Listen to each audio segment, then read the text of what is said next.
ಈ ಥರ ಚಿಕನ್ ಕಬಾಬ್ ನಿಮಗೆ ಯಾವ ಹೋಟೆಲಲ್ಲಿ ಕೂಡ ಸಿಗಲ್ಲ. ಇದೊಂಥರ ತುಂಬಾ ಸ್ಪೆಷಲ್ ಆಗಿರುವಂಥ ಚಿಕನ್ ಕಬಾಬ್. ತುಂಬಾ ಸುಲಭ, ತುಂಬಾ ರುಚಿ. ಒಮ್ಮೆ ಟ್ರೈ ಮಾಡಿದರೆ ಮತ್ತೆ ಯಾವಾಗಲೂ ಖಂಡಿತ ಮಾಡ್ತೀರಾ. ಹಲೋ, ನಮಸ್ತೆ ಎಲ್ರಿಗೂ, ಹೇಗಿದ್ದೀರಲ್ಲ? ನನ್ನ ಇವತ್ತಿನ ವಿಡಿಯೋದಲ್ಲಿ ಒಂದು ವೀಕೆಂಡ್ಗೆ ಸೂಪರ್ ಸ್ಪೆಷಲ್ ಆಗಿರುವಂತಹ ಸ್ಪೆಷಲ್ ಚಿಕನ್ ಕಬಾಬ್ ರೆಸಿಪಿನ ನಾನು ಹೇಳ್ಕೊಡ್ತಾ ಇದ್ದೀನಿ. 2-3 ಚಿಕನ್ ಕಬಾಬ್ ರೆಸಿಪಿನ ನಾನು ಹಾಕಿದ್ದೆ. ಸ್ಟ್ರೀಟ್ ಸ್ಟೈಲ್, ಹೋಟೆಲ್ ಸ್ಟೈಲ್ ಎಲ್ಲ ಸಖತ್ ಹಿಟ್ಟಾಗಿದೆ. ಇವತ್ತೊಂದು ಇದಕ್ಕಿಂತ ಭಿನ್ನವಾಗಿರುವಂತಹ ಸ್ಪೆಷಲ್ ಆಗಿರುವಂತಹ ಚಿಕನ್ ಕಬಾಬ್ ರೆಸಿಪಿನ ಹೇಳ್ಕೊಡ್ತಾ ಇದ್ದೀನಿ.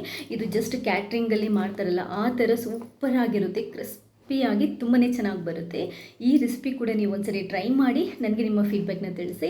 ಹಾಗೆಯೇ ಇಲ್ಲಿ ತನಕ ನೀವು ಯಾರಾದರೂ ನನ್ನ ಚಾನೆಲ್ಗೆ ಸಬ್ಸ್ಕ್ರೈಬ್ ಆಗಿಲ್ಲದಿದ್ದರೆ ಸಬ್ಸ್ಕ್ರೈಬ್ ಆಗಿ. ಯಾಕಂತಂದರೆ ನಾನು ಹಾಕುವಂಥ ಎಲ್ಲ ವೀಡಿಯೋಗಳನ್ನು ನೀವು ಮಿಸ್ ಮಾಡದೆ ನೋಡ್ಬೋದು. ಥ್ಯಾಂಕ್ಸ್ ಎಲ್ರಿಗೂ.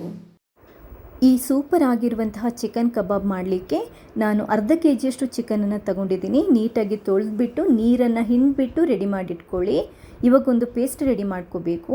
ಅದಕ್ಕೆ 8 ಎಸಳು ಬೆಳ್ಳುಳ್ಳಿ, 1 ತುಂಡು ಶುಂಠಿ, 2 ಹಸಿಮೆಣಸಿನ್ಕಾಯಿ, ಸ್ವಲ್ಪ ಕರಿಬೇವು, ಸ್ವಲ್ಪ ಪುದೀನ ಸೊಪ್ಪು,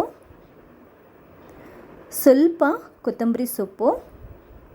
ಅದಾದ ನಂತರ ಒಂದು ಕಾಲು ಟೇಬಲ್ ಸ್ಪೂನಷ್ಟು ಖಾರ ಪುಡಿ, ಖಾರ ನೋಡ್ಕೊಂಡು ಹಾಕ್ಕೊಳ್ಳಿ.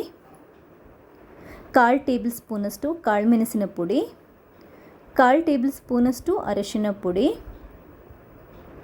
ಅರ್ಧ ಟೇಬಲ್ ಸ್ಪೂನಷ್ಟು ಗರಂ ಮಸಾಲ, 1 ಟೇಬಲ್ ಸ್ಪೂನಷ್ಟು ಕೊತ್ತಂಬರಿ ಪುಡಿ, ಅರ್ಧ ಟೇಬಲ್ ಸ್ಪೂನಷ್ಟು ಜೀರಿಗೆ ಪುಡಿ, ಒಂದು ಅರ್ಧ ಕಪ್ಪಷ್ಟು ಮೊಸರು. ಇಷ್ಟನ್ನು ಹಾಕ್ಕೊಂಡು ನಾವಿದರ ಪೇಸ್ಟನ್ನು ರೆಡಿ ಮಾಡ್ಕೋಬೇಕು. ಪೇಸ್ಟ್ ರೆಡಿಯಾಗಿದೆ ನೋಡಿ. ಗಟ್ಟಿ ಪೇಸ್ಟ್ ಬರುತ್ತೆ. ಯಾಕಂತಂದರೆ ನಾವಿದಕ್ಕೆ ನೀರನ್ನು ಹಾಕ್ಕೊಳ್ಳಲ್ಲ, ನೀರನ್ನು ಹಾಕೋಬಾರ್ದು ಕೂಡ, ಬರೀ ಮೊಸರು ಮಾತ್ರ ಹಾಕ್ಕೊಳ್ಳೋಕ್ಕೆ. ಇದನ್ನ ಇವಾಗ ಚಿಕನ್ಗೆ ಹಾಕ್ಕೊಳ್ಳಿ. ಅದಾದ ನಂತರ 1 ಟೇಬಲ್ ಸ್ಪೂನಷ್ಟು ಕಡಲೆಪುಡಿ, 1 ಟೇಬಲ್ ಸ್ಪೂನಷ್ಟು ಅಕ್ಕಿ ಪುಡಿ, 1 ಟೇಬಲ್ ಸ್ಪೂನಷ್ಟು ಕಾರ್ನ್ ಫ್ಲೋರು. ಅದಾದ ನಂತರ ಅರ್ಧ ಲಿಂಬೆ ರಸ, 1/4 ಟೇಬಲ್ ಸ್ಪೂನಷ್ಟು ಉಪ್ಪನ್ನು ಹಾಕ್ಕೊಂಡಿದ್ದೀನಿ. ಉಪ್ಪು ನೋಡ್ಕೊಂಡು ಹಾಕ್ಕೊಳ್ಳಿ. ಸ್ವಲ್ಪ ಕಲರ್ ಪುಡಿ, ಕೆಂಪು ಕಲರ್ ಪುಡಿ ಹಾಕ್ಕೊಂಡಿದ್ದೀನಿ. ಫುಡ್ ಕಲರ್ ಇದು. ನೀವು ಬೇಕಿದ್ರೆ ಹಾಕ್ಕೊಳ್ಳಿ. ಕಲರ್ ಚೆನ್ನಾಗಿ ಬರಬೇಕು ಅಂತಂದರೆ ನೀವು ಇದನ್ನ ಹಾಕೋಬೋದು. ಸ್ವಲ್ಪ ಹಾಕಿದರೆ ಏನೂ ಹಾರ್ಮಿಲ್ಲ, ಜಾಸ್ತಿ ಹಾಕೋಬೇಡಿ. ನೀಟಾಗಿ ಇದನ್ನ ಮಿಕ್ಸ್ ಮಾಡ್ಕೊಳ್ಳಿ. ಚೆನ್ನಾಗಿ ಮಿಕ್ಸ್ ಮಾಡ್ಕೋಬೇಕು. ಕೈಯಿಂದನೇ ಮಿಕ್ಸ್ ಮಾಡಿಕೊಂಡು ಅರ್ಧ ಗಂಟೆ ಆದರೂ ಇದನ್ನ ಮ್ಯಾರಿನೇಟ್ ಮಾಡಲಿಕ್ಕೆ ಇಡಬೇಕು. 2 ಗಂಟೆ ಇಟ್ಟರೆ ತುಂಬಾ ಒಳ್ಳೆಯದು. ಇವಾಗ ಈ ಚಿಕನನ್ನು ನಾವು ಎಣ್ಣೆಯಲ್ಲಿ ಫ್ರೈ ಮಾಡಬೇಕು. ಸ್ಟವ್ ಮೇಲೆ ಪ್ಯಾನ್ ಇಟ್ಟು ಅಡುಗೆ ಎಣ್ಣೆ, ನಾನು ಕೊಕೊನಟ್ ಆಯಿಲ್ ಹಾಕ್ಕೊಂಡಿದ್ದೀನಿ. ಇದನ್ನ ಚೆನ್ನಾಗಿ ಕಾಯಿಸಬೇಕು. ಮೀಡಿಯಮ್ ಫ್ಲೇಮ್ ಇಟ್ಟು ಕಾಯಿಸ್ಕೊಳ್ಳಿ. ಚೆನ್ನಾಗಿ ಕಾದ ನಂತರನೇ ನಾವು ಚಿಕನನ್ನು ಹಾಕೋಬೇಕು. ಎಣ್ಣೆ ಅರ್ಧ ಕಾದಾಗ ಹಾಕಿದರೆ ಮಸಾಲ ಎಲ್ಲ ಎಣ್ಣೆಯಲ್ಲಿ ಬಿಟ್ಟು ಹೋಗುತ್ತೆ.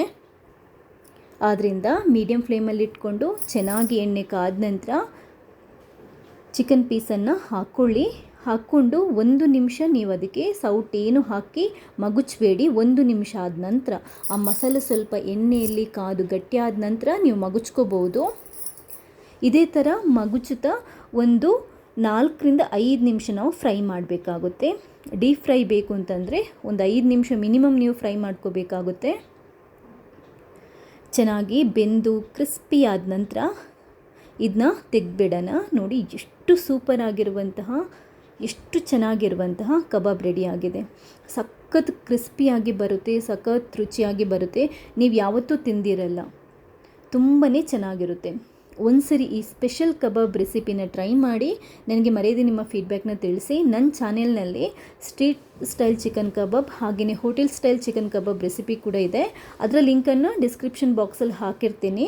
ಆ ರೆಸಿಪೀಸ್ಗಳು ಕೂಡ ನೀವು ಟ್ರೈ ಮಾಡ್ಬೋದು. ನನ್ನ ಈ ವಿಡಿಯೋ ಇಷ್ಟ ಆದರೆ ಲೈಕ್ ಮಾಡಿ, ಶೇರ್ ಮಾಡಿ. ಹಾಗೆಯೇ ಇಲ್ಲಿ ತನಕ ನೀವು ಯಾರಾದರೂ ನನ್ನ ಚಾನೆಲ್ಗೆ ಸಬ್ಸ್ಕ್ರೈಬ್ ಆಗಿಲ್ಲದಿದ್ದರೆ ಸಬ್ಸ್ಕ್ರೈಬ್ ಆಗಿ. ನನ್ನೆಲ್ಲ ವೀಡಿಯೋಸ್ನ ನೋಡಿ ನನ್ನ ಈ ಪ್ರಯತ್ನನ ಇದೇ ಥರ ಸಪೋರ್ಟ್ ಮಾಡ್ತಾನೇ ಇರಿ. ಥ್ಯಾಂಕ್ಸ್ ಎಲ್ರಿಗೂ.